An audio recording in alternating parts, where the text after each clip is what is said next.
Assalamualaikum warahmatullahi wabarakatuh.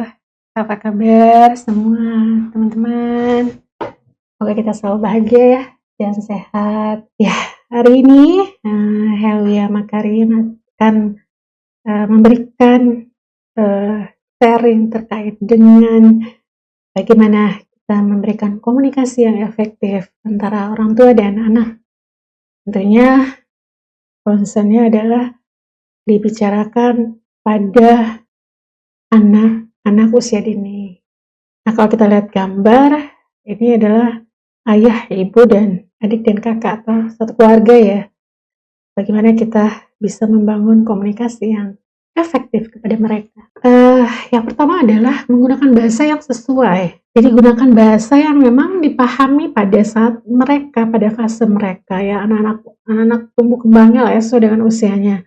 Jadi nggak perlu kita menggunakan bahasa-bahasa orang dewasa gitu. Kalau kita ngobrol atau berdiskusi atau berkomunikasi kepada mereka gitu, tentunya kita harus ada bagian dengan mereka, bagian di antara mereka, ada di antara mereka. Bagaimana supaya kita bisa klik gitu ya, bagaimana supaya kita bisa nyambung apa yang mau kita sampaikan. Tentunya kita harus menggunakan bahasa sesuai dengan mereka. Dan bukan berarti kita harus merubah-rubah suatu kata-kata yang menjadi satu habit buat mereka yang terbawa sampai dewasa gitu ya, tapi tetap menggunakan bahasa yang pas gitu, yang tepat gitu ya, dan tentunya sesuai dengan usia mereka gitu ya. Lalu yang berikutnya adalah mimik gestik yang mendukung. Nah, saya di sini adalah biasakan menggunakan mimik gestik yang mendukung. Jadi kalau kita harus menyesuaikan nih pada posisi anak, misalkan kalau anaknya balita ya posisinya kita juga harus sama lah ya dengan mereka gitu. Misalkan dengan jongkok gitu ya. Terus juga kita ada eye contact kepada mereka gitu ya. Kenapa? Hal ini akan membuat nyaman gitu. Jadi bukan berarti kita harus tetap posisi orang dewasa, berdiri, terus anaknya masih kecil di bawah gitu ya. Terus kita tuh kayak marah, terus kita nggak ada eye contact, kita sibuk dengan pandangan yang lain gitu. Ini enggak.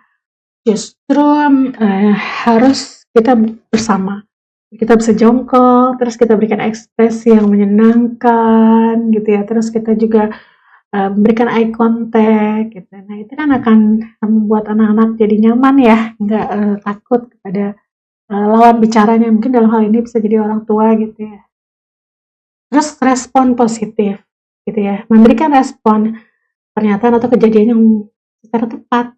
Jadi apa yang disampaikan sama anak gitu. Misalnya ketika anak menyampaikan sesuatu senang atau bangga, ayolah kita kasih ekspresi, kita kasih pujian gitu ya. Mungkin sebenarnya itu hal biasa aja gitu ya. Jadi tidak menjadi sesuatu yang wow gitu ya buat kita sebagai orang dewasa, tapi buat anak-anak itu menjadi hal yang amazing gitu ya. Jadi tetap kita harus berikan, oh ya, tahu nggak mah, atau tahu nggak ibu, atau tahu nggak tadi tuh aku di sekolah ya, aku tuh udah bisa loh melakukan merapikan tempat makan gitu. Aku tuh tadi di sekolah tuh maju ke depan menceritakan hasil karyaku, terus aku tuh sudah bisa ke kamar mandi sendiri gitu, ambil minum sendiri, terus hal-hal yang mereka lakukan dan itu anak-anak merasa hal ini menjadi sesuatu yang positif buat dia gitu, karena ada kebahagiaan tersendiri gitu ya. Terus kita responnya biasa aja gitu, oh iya oke lah, bagus, oke, nggak apa-apa, besok begitu lagi ya, tapi kita flat aja gitu. Nah come on, yuk kita berikan ekspresi, oh iya, wah selamat ade, hari ini udah sukses, sudah bisa ke toilet sendiri gitu. Wah selamat ya, hari ini ade di sekolah udah bisa menyelesaikan pekerjaan sendiri, terus berani maju ke depan. Kita kasih appreciate, kita kasih pujian gitu ya. Wah selamat ya ade, hari ini udah bisa merapikan tempat makan, menyimpan kue di loker. Apa yang mereka sampaikan, ayo kita berikan respon positif kepada mereka sebagai rewardnya gitu ya. Nggak apa-apa kok gitu ya, karena emang itu tuh penting banget buat mereka ya. Terus juga kita harus menghindari kata jangan. Kata jangan tuh justru sebenarnya akhirnya memberikan apa ya, proses-proses yang bisa menghambat, ya. Kenapa? Jadi karena, bisa nggak sih ada kata-kata lain gitu, jangan sampai kita pakai kata jangan.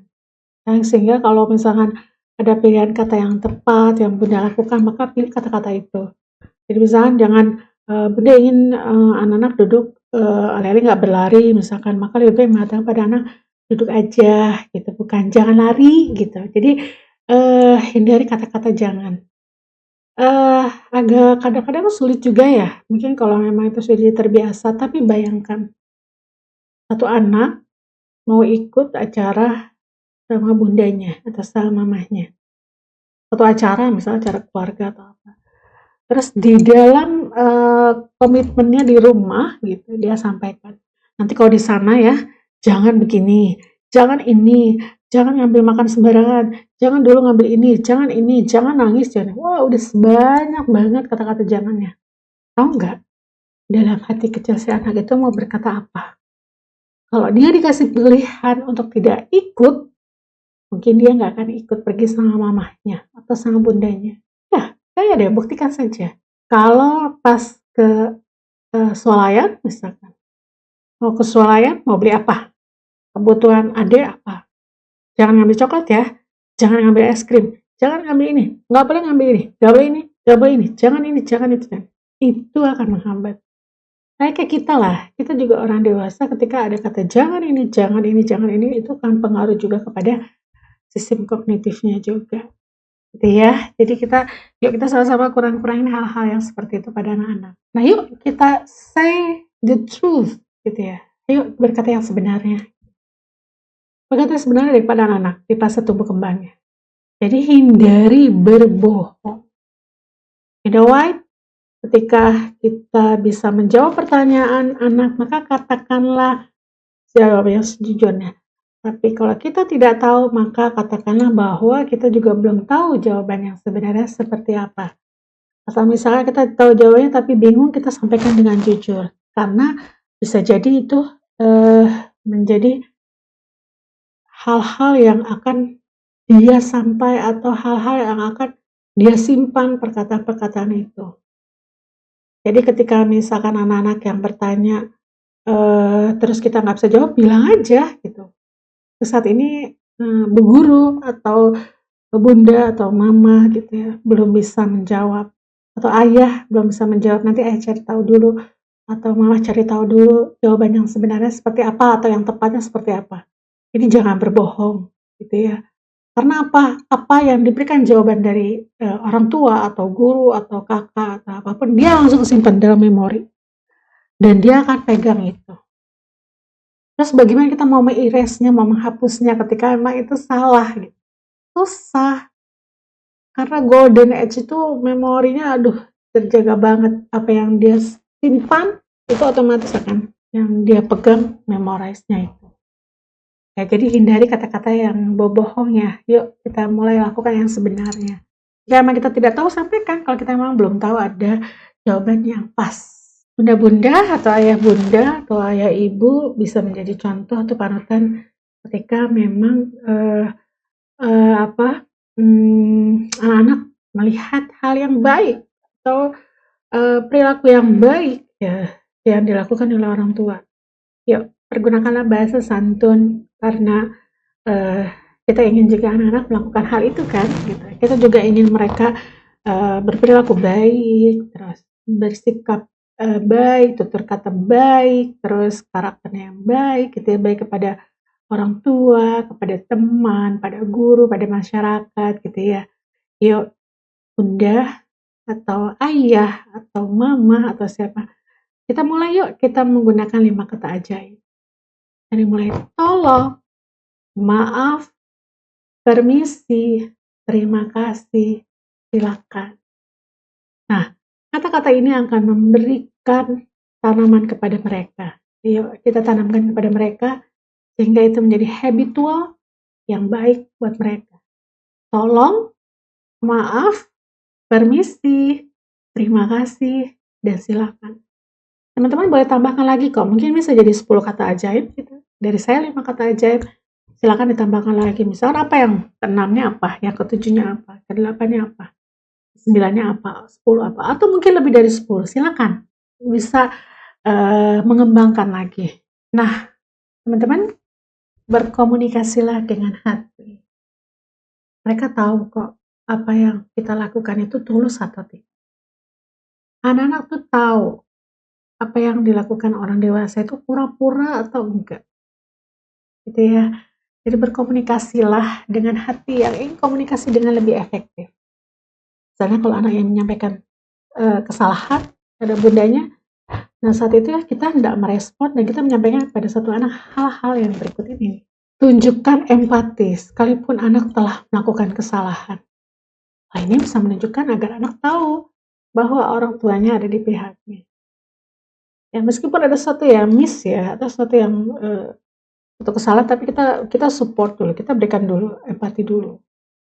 Nah, then baru kita berikan suggestion hal yang terbaiknya itu seperti apa.